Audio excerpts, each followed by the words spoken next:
Ah, la formule, ça va bien? Oui, ça va bien. Et toi?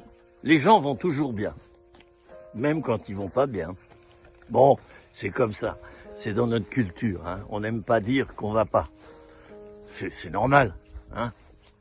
Alors, il faut faire attention parce que il y a notre vie spirituelle et puis il y a notre vie, j'allais dire, humaine, celle qui est dans notre humanité.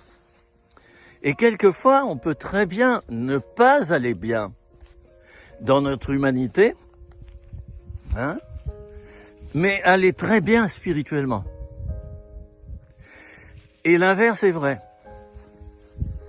On peut très bien ne pas aller du tout spirituellement et aller bien humainement. On se sent bien, il y a du plaisir, on en profite, la vie est belle. Alors tout ça, c'est piégeant, c'est piégé. J'allais dire que du point de vue de Dieu, aller bien, c'est être bien avec lui. Alors je te pose la question à toi. Est-ce que tu vas bien spirituellement? Et je te la pose, tu vois, mon regard, je te culpabilise pas. C'est pas accusatoire. Est-ce que tu vas bien dans ta vie spirituelle? Est-ce que tu mets Jésus toujours en premier dans ta vie? C'est à toi de répondre. Est-ce que il est ton seul trésor? Est-ce que ce qui compte pour toi, c'est d'abord que les autres soient bénis avant que toi tu le sois? Je pourrais aller loin.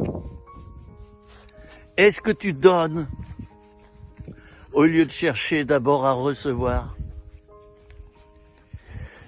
Il y a plein de règles, de lois spirituelles. Hein? Je veux pas dire de règlements. Il y a plein de lois spirituelles. En tout cas, je te souhaite d'aller bien, c'est-à-dire d'avoir la paix intérieure. Et la paix intérieure, il n'y a que Jésus qui peut la donner. Sinon, c'est une paix, oui, c'est une paix, mais une paix superficielle, une paix factice, une paix éphémère. Elle ne dure pas longtemps. Elle dépend des événements, des personnes. J'allais dire qu'elle est fluctuante. Vous savez, c'est comme le cours de la bourse.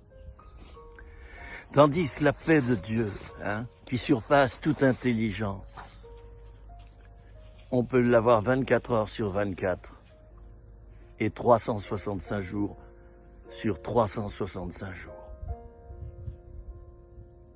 Elle est gratuite, elle est dispo, toujours. Et elle nous inonde, et vous savez, elle reste. Tant que tu restes auprès du Seigneur, tant que tu demeures en Christ, ça c'est Jésus qui l'a dit, hein, et c'est surtout l'apôtre Jean. Hein, c'est rapporté par l'apôtre Jean. Hein, demeurez en moi, et je demeurerai en vous. Voilà. Alors je te laisse ce secret, c'était 3 minutes, rien que pour toi.